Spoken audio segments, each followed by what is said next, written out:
This program is about unsolved mysteries. Whenever possible, the actual family members and police officials have participated in recreating the events. What you are about to see is not a news broadcast.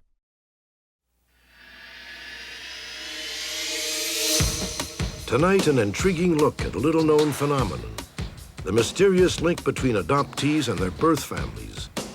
Many believe that even after years of separation, they are connected by a remarkable psychic tie that cannot be explained by coincidence or science. In Rhode Island, a wild car chase ended in the stabbing death of 20-year-old Jason Bass. His attacker, Adam Emery, was convicted of murder and then released on bail pending sentencing. Hours later, Emery's car was found abandoned on the Newport Bridge, leading many to believe that Emery and his wife had jumped to their deaths. But reliable sources believe that Adam Emery may still be alive. When 38-year-old Latricia White was murdered, the police and her family began to suspect her boyfriend, dubbed WACKERHAGEN, would mysteriously drop from sight. More than a year later, he is still missing. But is Dub a cold-blooded killer, or was he a victim of violence himself? Join me for these intriguing new cases and much more. Perhaps you may be able to help solve a mystery.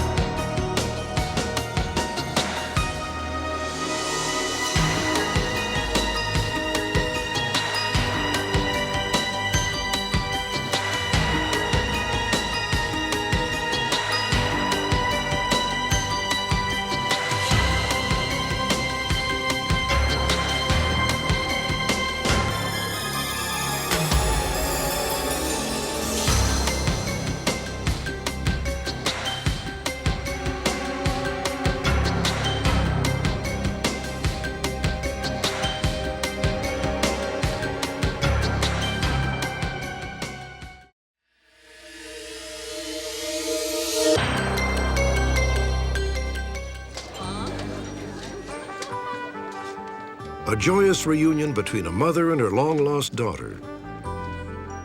Brothers and sisters who grew up apart meet for the first time as adults. Remarkable moments like these have been captured by our cameras dozens of times. Imagine meeting your child or a sibling, in reality a complete stranger after years of wondering what he or she is like. We have learned that in many cases, reunited family members have a surprising amount in common, more than can be explained by genetics or simple coincidence. We decided to take a closer look at this mysterious connection, this bond that seems to defy scientific explanation. Don Larkin grew up knowing he had been adopted, but he was 44 years old before he finally located his birth mother, Betty Landers. Even before Don met Betty, he knew they would have much in common.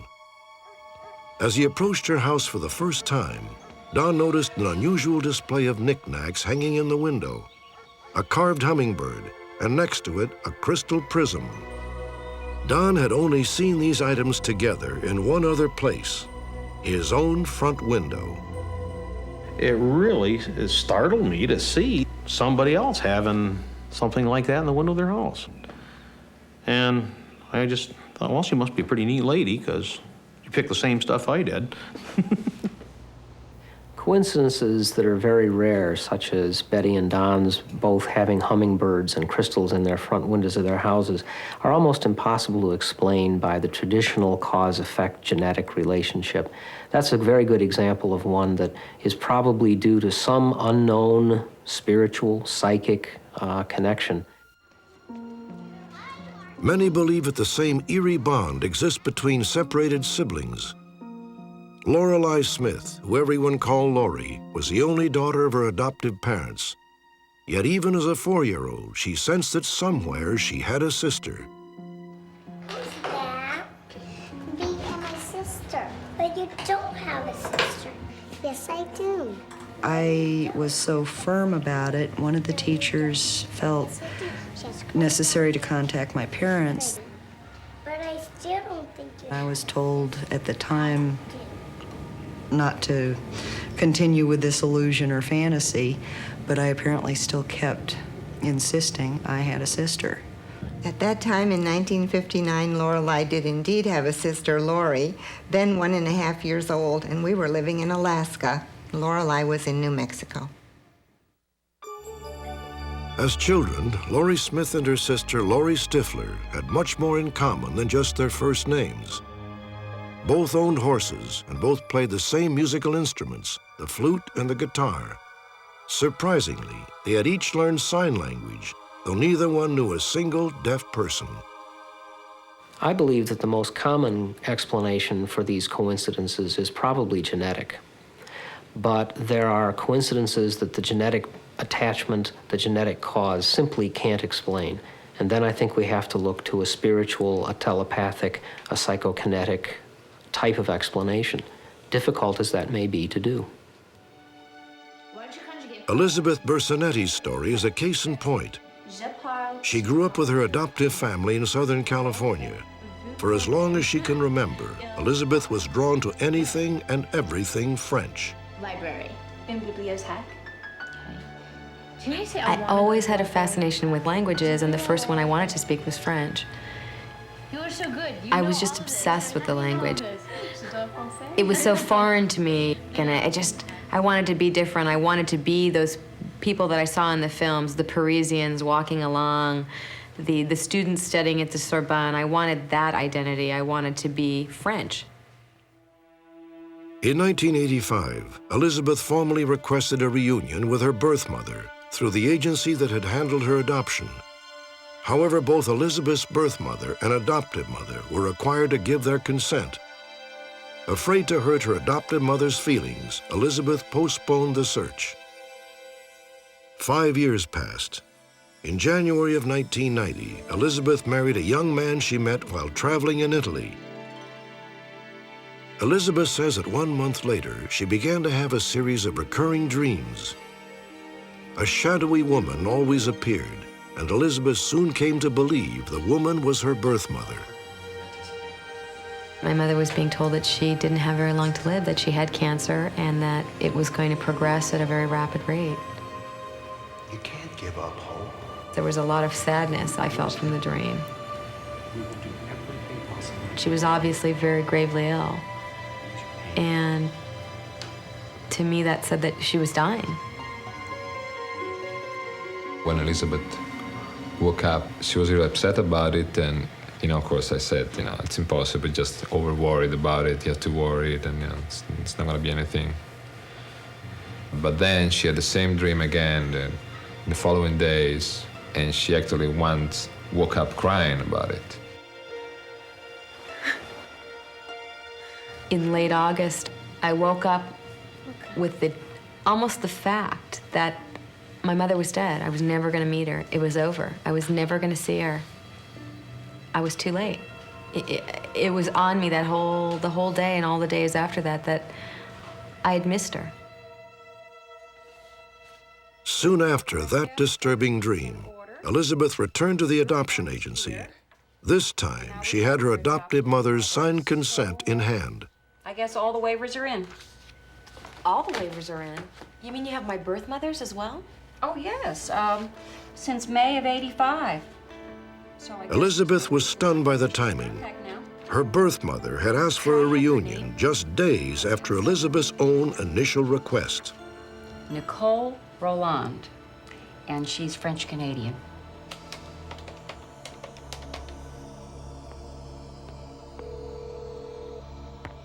Hello? Bonjour. I'm looking for Nicole Roland, please. Who is this? I'm an old friend of hers from Los Angeles. I'm afraid I have bad news for you. Nicole has passed away. When? Last August. It was devastating. And I said, did she die on August 28th? And she said, yes. And she just broke into tears and said, how would you know that? All I could think of was that my dreams were true, that I had had this strange connection to her. I had known when she was sick, and I had known when she died. Incredibly, Nicole Roland had lived the life Elizabeth once dreamed of for herself. Nicole had been a professor of French, spending 2 years among the Parisians, studying at the Sorbonne. It seems that me and my birth mother had a lot in common and would have had a lot in common had we been able to know each other. It appears that we were living at times a parallel life, doing the same things, being in the same places, and interested in the same subjects. Although Elizabeth was never able to meet Nicole, she did discover a whole new family. Elizabeth flew to Canada to meet her half-sister Sophie and a house full of Nicole's friends and relatives. During the visit, Elizabeth continued to find unexplainable links to her birth mother. Hi. Hi. Can I draw with you? Sure. Okay. What should I draw? I don't know, maybe a house. Okay, let's make it turquoise. I went to all the crayons and I selected a turquoise crayon, which was sort of odd, I thought, but it was an unconscious thing. And I started drawing this house. And I'd never drawn a house like this in my life. The door was on the wrong side, the garage was on the wrong side of the door, and it had little weird dormers and turquoise trim. And I just remarked, even while I was drawing, oh, this is a strange house, and, well, it's a house, here it is. John, look at this. The room got very quiet. Everybody seemed to be staring at me, and I felt very uncomfortable. Here. Elizabeth, why did you draw this house? I don't know. Really? You don't know? No. How is it? Nice. The day after I did the drawing, my sister took me to the house that she'd lived in with my mother, and it was the house that I had drawn the previous night. The same little odd house with the peaked roof and the turquoise trim and the garage on the wrong side.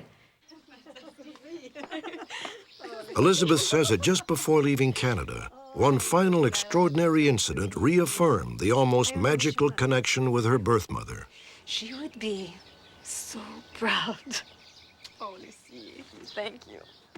A friend of Nicole's gave Elizabeth one of Nicole's most treasured books, a collection of poems by a German writer. It was your mother's favorite book. As it happened, the author was also one of Elizabeth's favorites. In fact, she had brought the same book with her to Canada. Thank you so much. Merci. I would like to believe that she was consciously communicating with me, but I don't really have any way of knowing. Whatever it is, I think that it's powerful and that it's certainly alternately wonderful and frightening sometimes.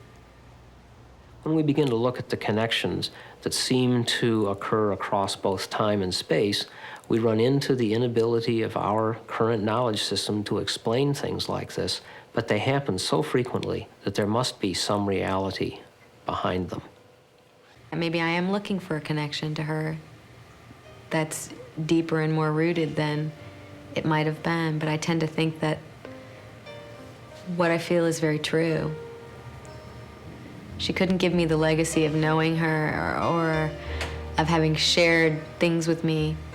So she shared things with me in another way.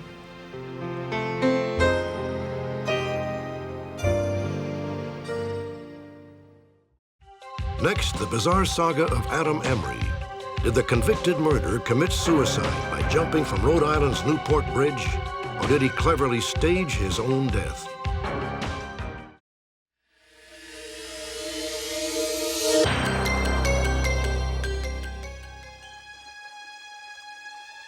The Newport Bridge arcs some 2 miles across the Narragansett Bay in Rhode Island. At its highest point, the roadbed stands 219 feet above the water. On the evening of November 10, 1993, the bridge was the scene of a sobering discovery, the latest twist in one of the state's most sensational murder cases. Shortly before 7 p.m., a bridge supervisor and a state trooper investigated an empty car that was blocking one of the westbound lanes. The engine was running, and the headlights were on. What do you got? Abandoned car, nobody in it, nobody around. check the sides. All right, I'll check over there. On the back seat were several articles of clothing neatly folded. Up front, cash, cut-up credit cards, and a driver's license. When I first got up there, I thought it was an abandoned car. He checked the car and he says, oh no. And that's when we knew, he says it's the Emery's car. Most anyone in Rhode Island would have recognized the name Emery. That very day, Adam Emery had been convicted of murder. Though he was free on bail, Emery faced 20 years to life in the state penitentiary. Now it appeared that Adam and his wife Elena had found a way out of their impending separation by jumping to their deaths off the Newport Bridge. The apparent double suicide of Adam and Elena Emery was stunning news. But it would not be the last chapter in this extraordinary case. Far from it. Soon authorities would begin to suspect that the Emerys were in fact alive. The abandoned car just the final flourish in a well-planned dash for freedom. Even as we filmed our story, dramatic new evidence continued to surface. This most unusual of cases was set in motion by a single chance event. Have a good night. Great, thanks. You too. Thank you. On August 31st, 1990, Adam Emery, his wife Elena, and another couple stopped for dinner at a seafood stand in their hometown, Warwick, Rhode Island. This chowder is so good. Then get some It was just before 9 p.m. I was hungry. This is the best chowder in they the hot? island. Hey, that guy, he's taking off! The car sped away and disappeared around a corner. You gotta chase after that guy!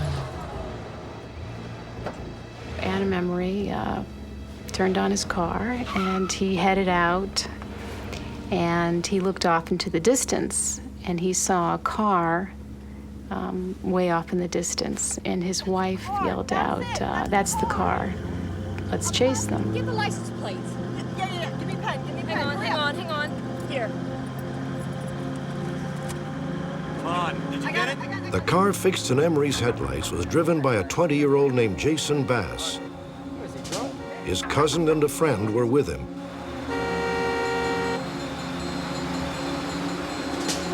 Cut him off, honey. Hey, you could have killed us! You're gonna pay for this! Just go! Go! This guy's crazy. Pull over! Cut him off.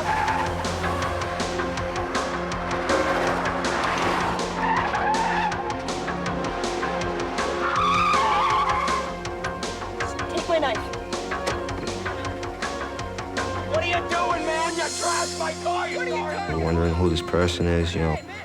He got out of his car, yelling and screaming that I'm gonna kick your butt, I'm gonna kill you. Major fighting words. Unbelievably, this guy was so mad. I mean, I've never seen anybody madder than this. I told you to pull over! I told you to... Hey, stop the car! Stop the car! Take him off. While clinging to the car, Adam began to slash at Jason with a knife. Jason, take him off! What happened to Paul?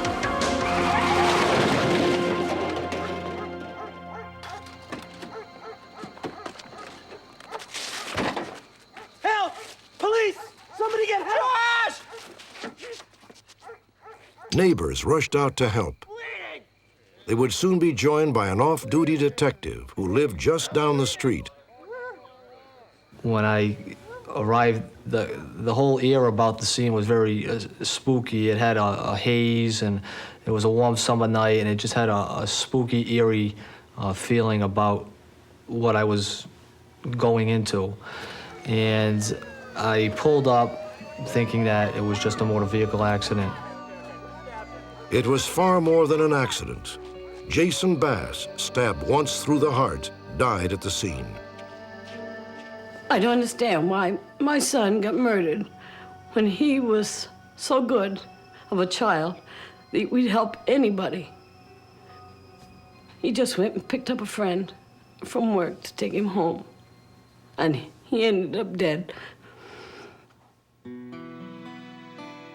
The tragedy of Jason's death was compounded by the facts that soon emerged.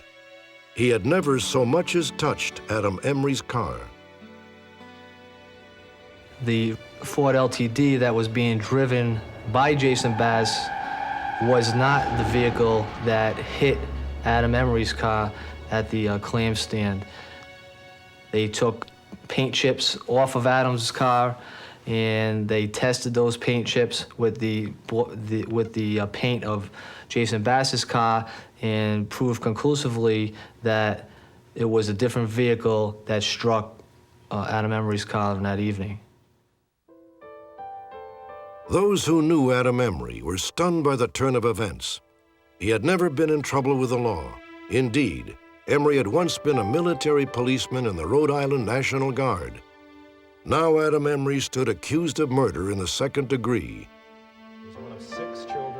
His trial began on November 5th, 1993. Any idea what you have done to that family? I had to defend myself. I mean, this person was trying to take control of the situation, and I had to take some action. I had to do something. So, Adam Emery's testimony was very rigid. It seemed rehearsed. And I think the jurors picked up on that. He never expressed any remorse for killing someone. He said that he stabbed Jason Bass in self-defense. He had no choice. The trial ended on November 10th, Adam Emery's 31st birthday. The members of the jury find the defendant, Adam Emery, guilty of murder in the second degree. Right after he was convicted, Elena Emery kind of muttered to herself, "It's my fault." And then she got very tense and sort of clenched her jaw and said, "I'm going to kill someone. I'm going to kill someone." The courtroom exploded into a time bomb of emotion. You had the Bass family there, the person who murdered their son was convicted. You had a very close family on the Adams side and on Elena's side, who now their son is going to jail for 20 to life. And there was crying and emotion and anger, and there was a great mix of emotion in that courtroom on that day. Just moments after the verdict, a news crew caught this scene inside the courtroom. Elena was pretty emotional, I guess, because of the verdict. Adam didn't have any emotions at all. You know, it's like he didn't care one way or the other. You know, in my mind, I think that Adam knew he wasn't going to serve any time at all. By nightfall, Adam and Elena would be dead, or so it seemed, until police began to reconstruct the events leading up to the apparent double suicide. Adam Emery was allowed to remain free on bail pending formal sentencing 1 month later. He and Elena left the courthouse at about 3 p.m. 3:35, the Emerys showed up in a local sporting goods store. Hi, excuse me. Do you have any more ab weights? Sure, let me just check for you. Okay. Elena was far from nervous. She smiled, she was talkative. It didn't seem like there was anything on her mind or she had anything planned. And I'll take 4. Okay, 4 pair of these? The Emerys bought sweatsuits, athletic socks, and 80 pounds of strap-on exercise weights. But curiously, the salesman reported that Adam was disturbed by the total bill. No, thank you. To police, saving money seemed an unlikely concern for someone about to take his own life. At 4:45 p.m., Adam and Elena pulled up at the Newport Bridge. The previous hour, they had been observed calmly dining at a fast food restaurant, which also seemed out of character for a couple bent on suicide. 4:50 p.m., the Emerys were seen outside their car on the walkway of the bridge. By 5:15, Adam and Elena had driven away. Abandoned car, nobody in it. Apparently, the Emerys returned to the bridge. Their car was reported as abandoned 6:53 p.m. The search for the bodies of Adam and Elena Emery was one of the most extensive in the history of Rhode Island. Sonar-equipped boats probed the bottom of the bay. Teams of divers searched the bridge footings, and trained dogs scoured miles of shoreline. In the end, not a single scrap of evidence was recovered from the bay. The investigation stalled until Detective Hopkins remembered the courtroom footage and had an inspiration. I obtained that tape and I took it to a person who was hearing impaired. One of her means of communication is to read people's lips. And asked her if she could interpret the conversation that was being held between Adam and Elena Emery. Said you promised me. Said you promised me? Okay. Go back. Hours of reviewing and replaying the tape finally yielded Elena's furtive words.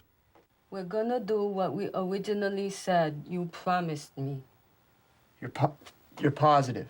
We're gonna do what you originally said you promised me. We originally said. In the end, the cryptic exchange left investigators about where they started.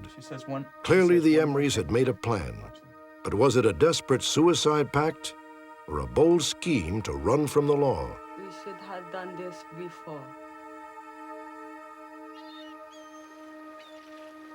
9 months after the Emerys disappeared, a fisherman working the Narragansett Bay found 2 human leg bones snagged in his net.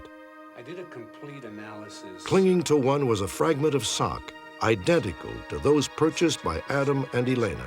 Microorganisms, plant life. I took the blue, gold, and blue bands to a marine biologist in an attempt to get a time frame as to how long the bones were in the water. There's nothing there.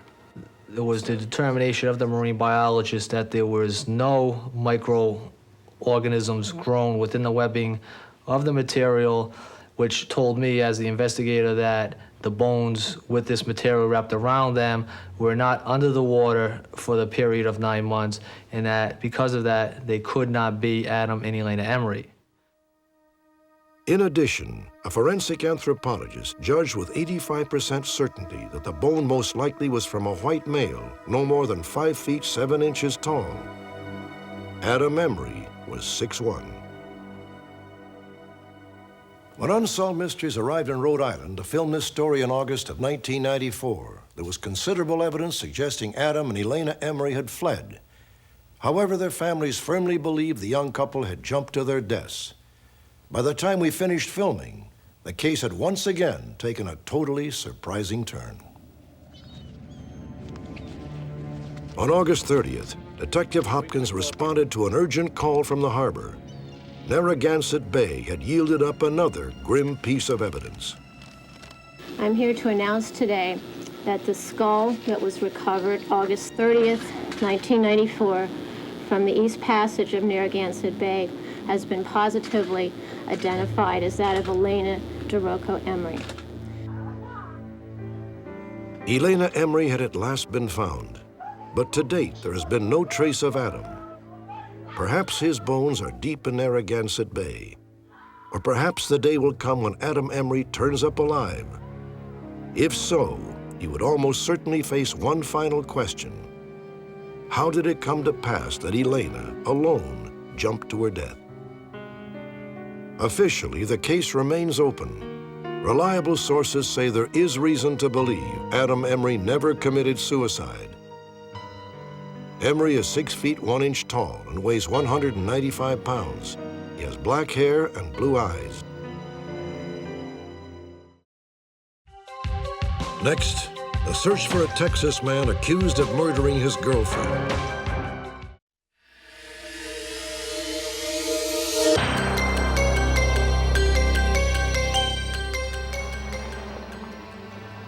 Lockhart, Texas, Monday, December 27th, 1993. Jack White arrived at his daughter's house filled with apprehension. Latricia White, a 38-year-old nurse, had not been seen or heard from in nearly 24 hours.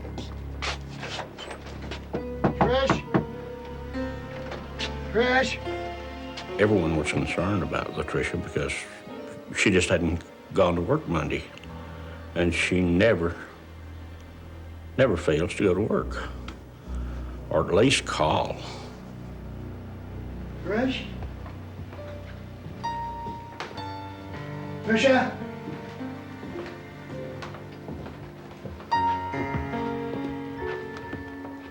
Trish? It was kind of dark in the room, and I just called her, and then I went over and felt her. I knew that she was dead. Latricia White had been shot 6 times in the head with a .22 caliber weapon. Her death stunned her friends and neighbors in Lockhart, where Latricia was known as a dedicated and caring nurse. In addition to the grieving community, Latricia left behind 2 children and a host of unanswered questions. From the outset, investigators were puzzled. Despite the violent nature of the crime, there were no signs of a struggle, and nothing in the house had been disturbed. Got some blood here. Looks like it's going into the kitchen area, Paul. Just as puzzling was a mysterious disappearance of Latricia's live-in boyfriend, a local trucker, Lee WACKERHAGEN Jr., nicknamed Dub.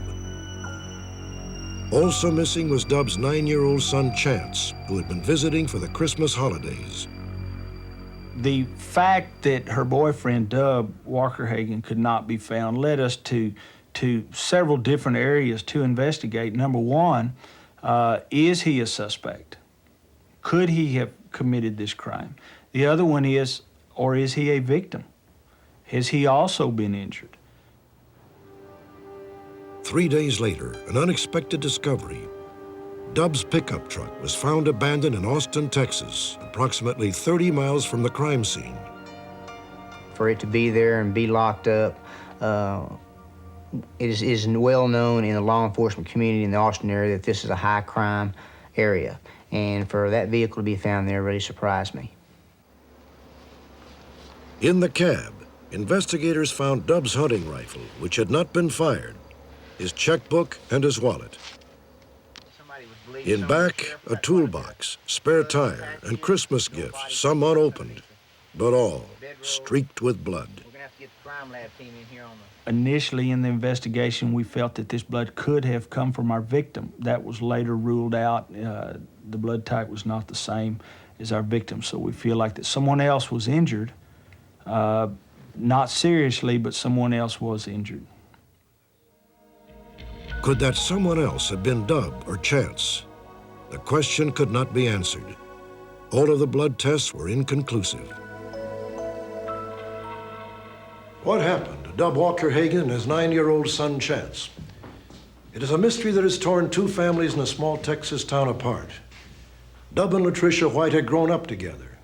Yet today, the police and Latricia's family believe that Dub murdered Latricia in a jealous rage. On the other hand, Dub's family and friends are convinced that Dub and Chance are also victims, that they met with foul play themselves. It's been going on 11 months now, and we haven't heard anything from him at all. And that tells me if we haven't heard from him, then he's got to be dead. He's not dead. I mean, if someone had come in and killed the 3 of them, why take a 270-pound body out and leave a much lighter one? I mean, this doesn't make any sense. I don't know who did it. I just know that he couldn't have done it, and then just disappeared off the face of the earth. To the police, however, Dub was the obvious suspect, especially after they began to take a close look at his relationship with Latricia. Hi, guys. Hi, Trish. Where the hell were you last night? At the time of the murder, Dub and Latricia had been living together for 6 months. According to Latricia's family, Dub was extremely jealous and suspicious. Oh, it was more like 45 minutes. I wish that in the future, if you're going to be late, would you please give me a call and let me know, or try to be home on time. Trish and him always fought. They could fight about a fly on the wall. It didn't mean anything. I don't know if they just like to fight and then make up or whatever, but a fight doesn't mean anything to me. I mean, as far as them arguing, because I know he's not violent as far as, you know, like hitting and stuff like that. I lived with him. Dub's ex-wife, Chance's mother, disagrees. And I saw that he was a good man when I met him, and when I left him, I was scared to death of him. He had a temper. He treated my oldest boy terribly, and I was scared. Let that faucet on again. I didn't do it. Yes, you did. 2 days before Christmas, 3 days before the murder, a friend witnessed one of Dub and Latricia's more heated arguments. All over the linoleum. He's only 9 years old. What do you expect? I expect him to be able to. Dub's son, Chance, was apparently the focus of the conflict. Big deal. I don't know why you're making such a damn big deal out of it anyway. Excuse me, Chance. It's not your fault. Your father raised you to be a spoiled brat. Brat! He's my son. He's not yours. And you have no right. Do you understand me? Well, it's my house. Fine. We're out of here. Chance, get your stuff together. Let's go. According to the friend, Dub packed his bags and threatened to leave. I'm tired of your threats. You don't have the guts to leave. However, just 3 nights later, Dub, Chance, and Latricia were seen enjoying themselves at a local restaurant. The incident was apparently forgotten. But late the next day, Latricia's father found her shot to death in her bedroom. Dub and Chance had disappeared. 3 days later, Dub was formally charged with first-degree murder. However, his family believes that the authorities have made a terrible mistake. He wasn't that kind of man. He just wasn't. It wasn't in him. He'd run up on a wreck or anything else, and you'd see blood, he'd go to pieces. He couldn't stand blood. He couldn't shoot nobody 6 times. No way. I believe that someone else killed Trish, and the reason they didn't kill Dub there on the scene was to make it look like that Dub had done it. All this time, they've been looking for Dub and Dub only. The law has. They've never looked for anybody else, so whoever did do it has gotten away with it so far. And under normal circumstances, Dub was an easygoing, very likable person. But if he was pushed to the point and enraged and made mad enough, and we feel that probably Chance was the trigger, Chance was the pivot point, that this set him off and he did something in this, it committed this act that had he been given 5 minutes to stop and back off and think about it, he probably would not have done it. 4 months passed with no sign of Dub or Chance. Then, at the house of Chance's maternal grandfather. Hello? Hello? Hello? All he said was, help me. And then the phone was jerked out of his hand and slammed down. And I looked over at my wife and I said, that was Chance. Could the plea for help have come from Chance WACKERHAGEN? Dub's family is convinced the answer is no. They believe the phone call was a hoax and that Dub and Chance were murdered. Latricia's family dismisses that scenario. They believe that Dub is a killer and still very much alive. I feel someone in his family is helping him because I just don't think a person can just disappear and not get help from somewhere to help you survive and to get to where you need to go without being caught. I haven't heard from him, haven't given him any money, haven't done nothing. And there's no way that him, Dub, and that boy, Chance, can survive without money. They just want to believe that we know where they are and that we're helping them because that way they know that Chance and Dub were alive. But they can't be alive because we would have heard. Lee Dub WACKERHAGEN is 40 years old, 6 feet 4 inches tall, and weighs 240 pounds. He has blue eyes and blonde hair. Investigators believe that he could be practically anywhere because of his connections in the trucking industry. Chance WACKERHAGEN is 10 years old and weighs approximately 64 pounds. He has blue eyes, blonde hair, and a fair complexion. I want to find out what happened to him. I want to know one way or the other, and I want everyone else to know, because none of us, none of the families can have any kind of peace whatsoever. You know, the Whites have lost their daughter, and Gay's lost her son, and we've lost 2 people. And I think that we all need to know what really happened to them.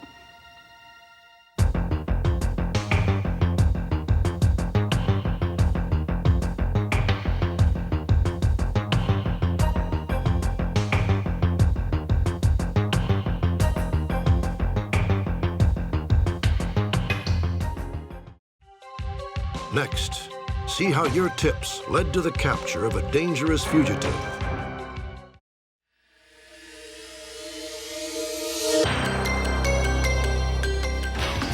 Don't move. Turn around. On August 19, 1992, 20-year-old Travis Wade Duncan staged a brazen daylight raid on the Seminole County Jail in Oklahoma.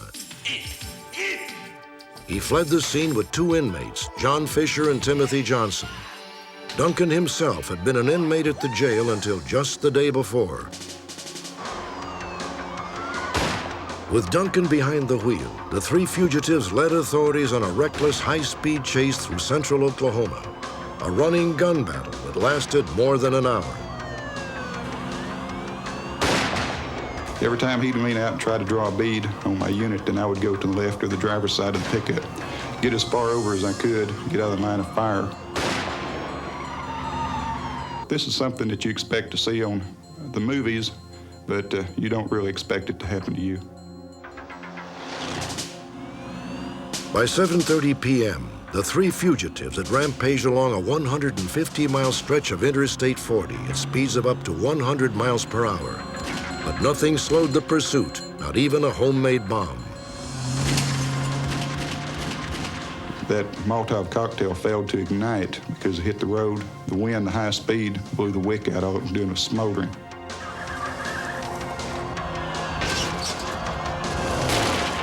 The chase finally ended on the shores of Kerr Lake.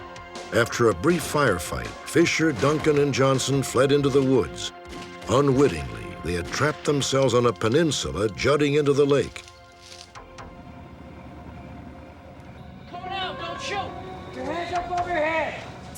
Within an hour, Fisher and Johnson were cornered and taken into custody.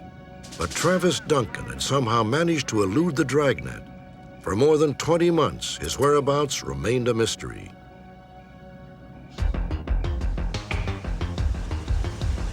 Update. On May 5, 1994, Travis Wade Duncan finally came home to Seminole County, Oklahoma, 5 days after he was arrested in Boise, Idaho. Thanks to a tip from an alert viewer, Duncan's life on the run is finally over. We believe that he went from Oklahoma to North or South Carolina, has went into Washington and Oregon, went to Hawaii, was in Arizona prior to being arrested in Boise, Idaho. So he had traveled around doing odd jobs, living from one state to another. Once in custody, Duncan willingly revealed the details of his escape from Kerr Lake. Travis told me that after the crash, he stayed in the woods, traveled through the woods until he came to the edge of the water on Kerr Lake. He stayed hid in the bushes until about an hour after dark, and then he swam a cove, which would be approximately a half mile wide, and then came up and stayed in the tree line and walked a mountain line out, and he was able to catch a ride and go east from that area. I'm delighted that he's behind bars. That kind of ends this story, and I'm completely satisfied with the results that nobody was injured. He was apprehended, and he's facing the years in the penitentiary that he's looking at.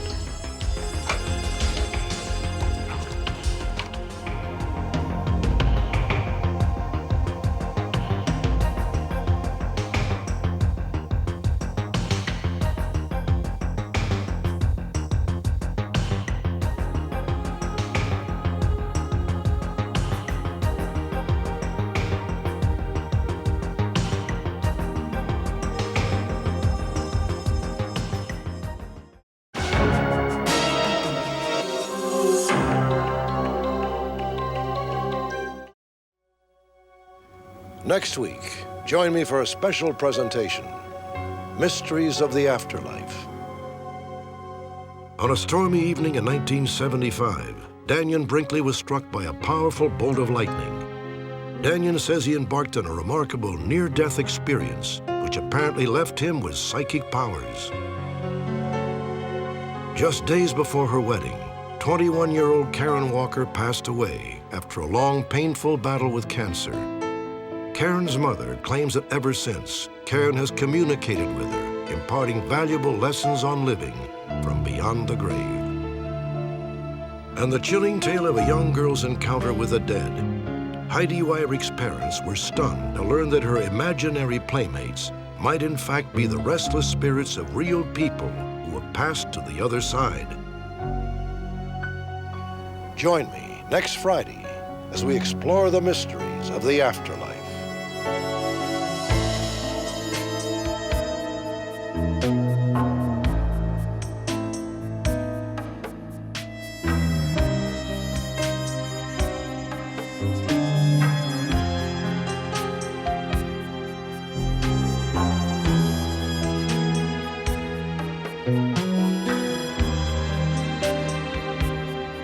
Thank you.